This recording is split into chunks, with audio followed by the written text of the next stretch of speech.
और इस बीच एक बड़ी खबर है राजधानी रायपुर से, जहां कांग्रेस ने आरोप पत्र जारी किया है। शायद सरकार के खिलाफ कांग्रेस का यह आरोप पत्र है। चुनाव के मद्देनजर इस आरोप पत्र को जारी किया गया है। आरोप पत्र पर पीसीसी चीफ ने प्रेस कॉन्फ्रेंस की, कहा शायद सरकार से सभी निराश हैं, सभी को ठगने का काम शायद सरकार ने किया है। शायद सरकार पूरी तरह से विफल साबित हुई है। राज्य में भ्रष्टाचार का बोलबाला है। विष्णु की सरकार ही दिखाई नहीं दे रही है। सरकार नगरनार इस्पात संयंत्र को बेचने का षड्यंत्र कर रही है।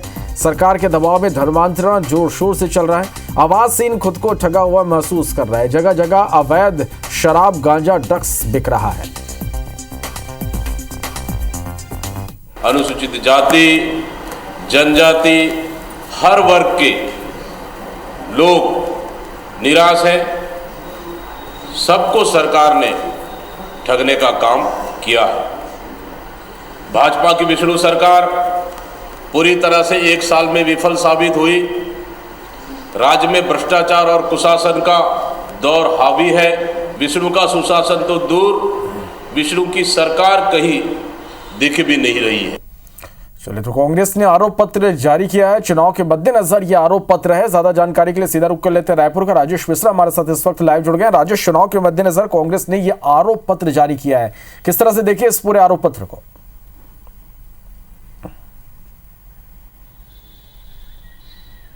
देखिए, बिल्कुल, अगर हम बात करें, कुछ देर पहले ही पीसीसी चीफ दीपक बैच ने आरोप पत्र जारी किया है। ये इस तरह का आरोप पत्र है, हम आपको बता रहे हैं कि बाकायदा इसमें विष्णुदेव सरकार के 1.5 साल के जो कार्यकाल है उसमें क्या क्या खामियां रही, क्या क्या इसमें वादा खिलाफियाँ रही और क्या क्या कमजोरियां रही, इन तमाम चीज़ों का उल्लेख है। 25 बिंदुओं का ये आरोप पत्र है। कार्टून के जरिए भी बहुत सारी चीज़ को समझाने की यहाँ पर कोशिश की गई है। दीपक बैच ने ये आरोप पत्र जारी करते हुए सीधा सीधा ये कहा कि शायद सरकार कठपुतली की सरकार है, यहाँ से नहीं चल रही है, दिल्ली से चल रही है, कोई कमिटमेंट पूरा नहीं हो रहा है, लॉ एंड ऑर्डर की स्थिति बिगड़ी हुई है, नक्सल की नीति स्पष्ट नहीं है, नक्सली घटनाएं बढ़ चुकी हैं। इसके अलावा किसान, युवा, शिक्षक, शासकीय कर्मचारी, महिलाएं, तमाम लोग, अनुसूचित जाति वर्ग, ओबीसी वर्ग, सभी वर्ग नाराज हैं। जो कमिटमेंट पूरे किए गए थे वो कमिटमेंट पूरे नहीं हो रहे हैं। महतारी वंदन की बातचीत की गई थी, महतारी वंदन का पैसा सभी विवाहितों को मिलेगा, उसका पैसा सभी विवाहितों को नहीं मिल रहा है। यहाँ तक कि जो पात्र महिलाएं उनको भी नहीं मिल रहा है। इन तमाम मुद्दों को लेकर 25 बिंदुओं का आरोप पत्र ये तैयार किए कांग्रेस। और अब इस आरोप पत्र को लेकर कांग्रेस के महापौर पद के प्रत्याशी, कांग्रेस के पालिका पद के जो प्रत्याशी हैं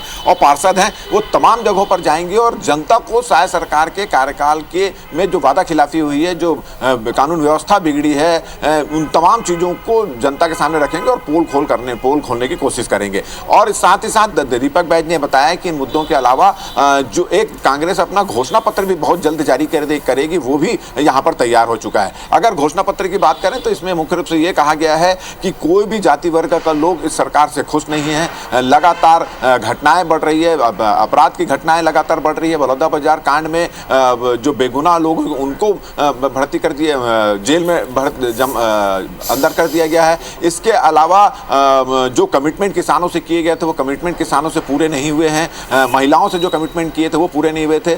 जो आत्मानंद स्कूल है, स्कूलों में चाक डस्टर की व्यवस्था नहीं, जो मूलभूत सुविधाएं वो उपलब्ध नहीं करा पा रही है सरकार। और जो आत्मानंद स्कूल के जो शिक्षक हैं उनको वेतन नहीं दिया जा रहा है। तो बहुत सारे 25 से अधिक मुद्दों को शामिल कर ये आरोप पत्र यहाँ पर कांग्रेस ने तैयार किया गया है। कुछ देर पहले ही पीसीसी चीफ दीपक बैज, सत्यनारायण शर्मा जो घोषणा पत्र समिति के संयोजक है, धनेंद्र साहू, अमितेश शुक्ला जो पूर्व मंत्री, ये तमाम लोगों की उपस्थिति में यह घोषणा पत्र जारी किया है। और अब ये बताया कि ये घोषणा पत्र लेकर अब कांग्रेस के नेता, कांग्रेस के जो प्रत्याशी हैं वो जन जन तक जाएंगे और शायद सरकार की पोल खोलेंगे और जनता से के पास आरोप पत्र लेकर जनता के जरिए शायद सरकार से इसका जवाब मांगने की यहाँ पर कोशिश करेंगे। तो आरोप पत्र जारी कर दिया गया है और अब आरोप पत्र के बाद कांग्रेस जो है अब घोषणा पत्र भी अपना यहाँ पर लाने वाली है। हालांकि इस आरोप पत्र के आने के बाद ही तत्काल जो है आरोप प्रत्यारोप का भी जोर शुरू हो चुका है, सियासत भी शुरू हो चुकी है। और इस पर ओपी चौधरी से जब हमारी बातचीत हुई, जो वित्त मंत्री हैं, तो उनका ये कहना है कि कांग्रेस तो केवल 25 मुद्दों पर आरोप पत्र ला रही है।